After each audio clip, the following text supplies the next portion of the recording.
I'm Eric Strong from the Palo Alto VA Hospital and Stanford University. Today I'm going to be discussing exacerbations of chronic obstructive pulmonary disease, focusing on their diagnosis and management. Here's the outline of this lecture. As you can see, the discussion of management will be broken down into how to triage the patient to the inpatient versus outpatient setting, bronchodilators, steroids, antibiotics, and a few other issues. So, how do we diagnose a COPD exacerbation? Well, as with any disease, when diagnosing COPD, we should first focus on its symptoms. There's a group of pulmonologists that I will be referring to several times today known as GOLD. GOLD is an acronym that stands for Global Initiative for Chronic Obstructive Lung Disease, and it represents a collaboration between the National Institute of Health and the World Health Organization. GOLD more or less provides the standard of care for all aspects of COPD treatment. They define a COPD exacerbation as an event in the natural course of the disease characterized by a change in the patient's baseline dyspnea, cough, and/or sputum that is beyond normal day-to-day variations and is acute in onset. Now, this is an interesting definition in that it implies that the condition can be diagnosed by history alone without physical exam or diagnostic tests. It suggests a doctor could diagnose a COPD exacerbation over the phone. The one major caveat that GOLD has left out is that these symptoms should not be better explained by an alternative diagnosis, which certainly would require an exam and some form of additional testing. Moving on from the history to the exam, what are the physical findings seen with COPD exacerbations? First, there is usually one or more abnormal vital signs, most commonly tachypnea, but tachycardia and hypoxia are also common.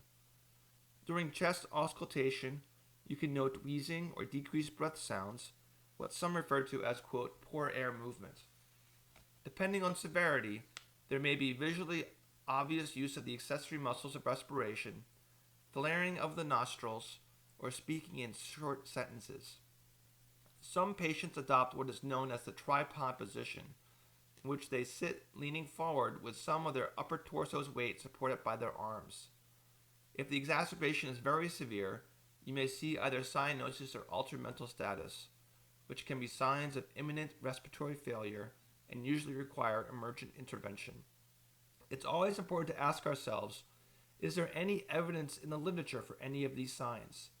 For example, their sensitivity and specificity for detecting an acute COPD exacerbation. Unfortunately, no. But all that means is that we must be cautious about using the presence or absence of a specific finding to make or break our diagnosis. Now let's talk about some additional diagnostic testing. Which patients get what?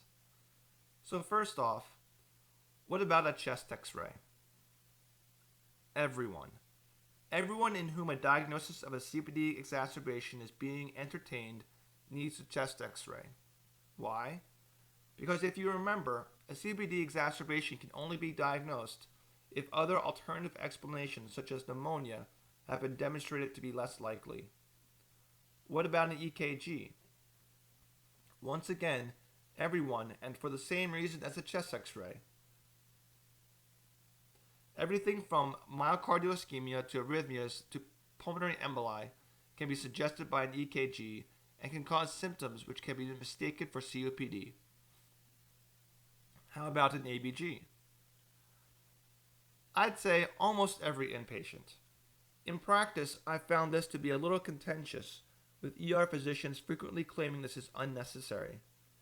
However, it plays an important role in triaging the patient to the appropriate ward and has also been shown to be predictive of how much benefit a patient will have from positive pressure ventilation, which we'll talk about later.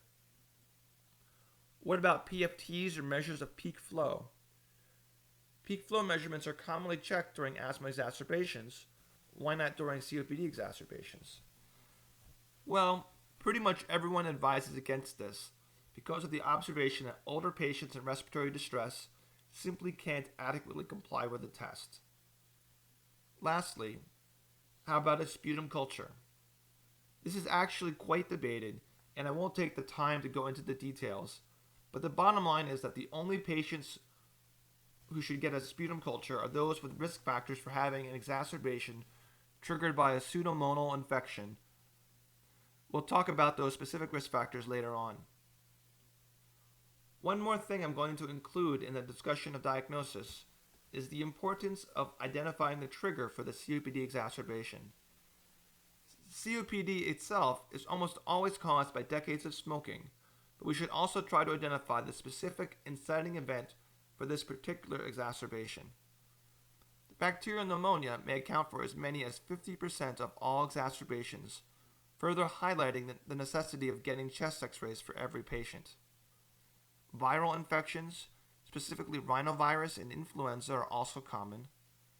Air pollution, in the form of sulfur dioxide released by power plants and volcanic eruptions, nitrogen dioxide from power plants and automobile engines, ground level ozone, which unlike atmospheric ozone is not good for us, and lastly PM10, which is the term for the EPA uses to describe all particulate matter in the atmosphere smaller than 10 microns. All of these are forms of air pollution that can trigger exacerbations. Another important trigger to recognize is noncompliance with medications. Lastly, a fair number of COPD exacerbations have no identifiable trigger, some of which may be due to unrecognized pulmonary embolisms. We'll talk about that specific issue near the end of the lecture. So now I will switch gears and talk about management of COPD exacerbations.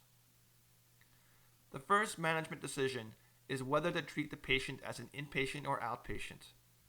The American Thoracic Society and the European Respiratory Society have produced a list of indications for inpatient treatment. They include a marked increase in dyspnea, altered mental status, worsening hypoxia, acute respiratory acidosis, lack of home support, inadequate response to prior outpatient management, an uncertain diagnosis, or the presence of high-risk comorbid conditions such as CHF, diabetes, chronic kidney disease, and cirrhosis.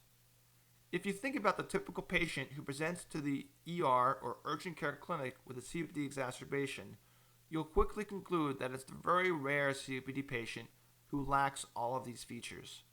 So what about medications? First, we have the bronchodilators. For acute exacerbations, this category includes just two drugs, the beta agonist albuterol and the anticholinergic ipratropium. Which one should you use, or should you use both? Well, let's look at some guidelines. The GOLD guidelines state, short-acting inhaled beta-2 agonists are usually the preferred bronchodilators for treatment of exacerbations of COPD. If a prompt response to these drugs does not occur, the addition of an anticholinergic is recommended. The ATS guidelines state, short-acting beta-2 agonist or ipratropium MDI with spacer or handheld nebulizer as needed. The up-to-date article on COPD exacerbations states, inhaled short-acting beta-adrenergic agonists are the mainstay of therapy for an acute exacerbation of COPD. So different guidelines don't provide identical recommendations. In practice, almost everyone prescribes both albuterol and ipratropium together up front, as there is almost no downside to this. The only consideration is the chronotropic effect of albuterol on the heart rate, but this is usually only clinically relevant for patients in atrial fibrillation.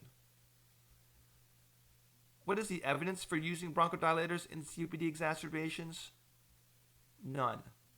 There are actually no randomized placebo-controlled trials of bronchodilators. The reason for this, however, is that the onset of action is so dramatic and their benefit is so universal that the anecdotal evidence is overwhelming to the point that no one would consider an RCT of these drugs to be ethical. So, while I can't be 100% sure that they help my patients, I certainly always prescribe them. A common question about bronchodilators is whether they should be administered by metered dose inhaler or via nebulizer. Here's a picture of a boy using an inhaler with a spacer, which is the wide blue tube between the inhaler and his mouth. The purpose of the spacer is to provide more time for the medication to be fully aerosolized in order to reach the more distal airways and not all end up on the back of the patient's oral pharynx. In 1997, there was a meta-analysis of 12 studies in which patients with either acute COPD or asthma exacerbations were randomized to an inhaler or a nebulizer. The analysis found that both were equally effective at relieving airflow obstruction. In clinical practice, however, we frequently use nebulized bronchodilators instead of inhalers during acute exacerbations. The reason for this is that effective delivery of medication via an inhaler requires adequate patient cooperation and the ability to use proper technique, which can be difficult if they are in respiratory distress. While efficacy of the nebulizer is independent of patient effort or technique. Let's move on to steroids. I find that use of bronchodilators is usually very straightforward and consistent, while use of steroids shows significant variation. The first question that comes up is whether to use a high dose of steroid, such as 125 milligrams of methylprednisolone Q8 hours, or a low dose of steroid, such as 60 milligrams of methylprednisolone once a day. The only thing to say about this question is that there are no trials that address it, and that expert consensus favors the lower dose except in the most critically ill. The next question about steroids is whether to give them orally or via IV. In a trial published in Chest in 2007, 210 patients with a COPD exacerbation were randomized to 5 days of either IV or oral prednisolone 60 milligrams, then switched to 30 milligrams followed by a taper. The chart here shows the incidence of the composite endpoint of death, ICU admission, hospital readmission, or intensification of outpatient therapy over the follow-up period of 3 months. As you can see, there is no difference between the two groups. Therefore, oral is preferred as it's more convenient and cheaper and allows for more expedited discharge. Next, how long should the steroids be given for? This is the most contentious of all aspects of treating COPD exacerbations. There is only one significant trial which attempted to answer the question. In 1999, 271 patients were randomized to 2 weeks of steroids, 8 weeks of steroids, or placebo. They were followed for 6 months for the composite endpoint of death, intubation, hospital readmission for COPD, or later use of open-labeled steroids.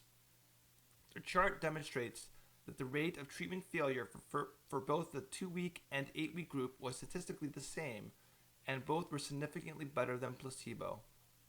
Unfortunately, this trial isn't really helpful today, since no experienced physician would ever consider 8 weeks of steroids for a COPD exacerbation. Instead, we now debate 5 days versus 10 days versus 2 weeks. Which duration is best? We just don't know. Another uncertainty is whether or not a taper of steroid is necessary. We also don't know the answer to that question either. So in summary, common treatment with steroids for a COPD exacerbation is 30 to 60 milligrams of prednisone for anywhere from 5 to 14 days with or without a taper. The European Respiratory Society and American Thoracic Society guidelines are more specific, but we need to acknowledge that this specificity is a result of expert opinion alone and not actual evidence. Now, let's talk about antibiotics. First, who gets them? In 1987, a double-blind RCT looked at 362 COPD exacerbations in which patients were randomized to 10 days of either placebo or antibiotics. It was found that the patients receiving antibiotics were more likely to have successful resolution of their illness. Interestingly, during subgroup analysis, the investigators found that the degree of the increased success rate was related to how many of the 3 cardinal symptoms of COPD were present.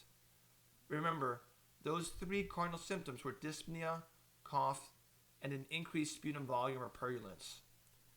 They found that patients with only 1 cardinal symptom had minimal to no benefit, while patients with all 3 symptoms had the greatest improvement.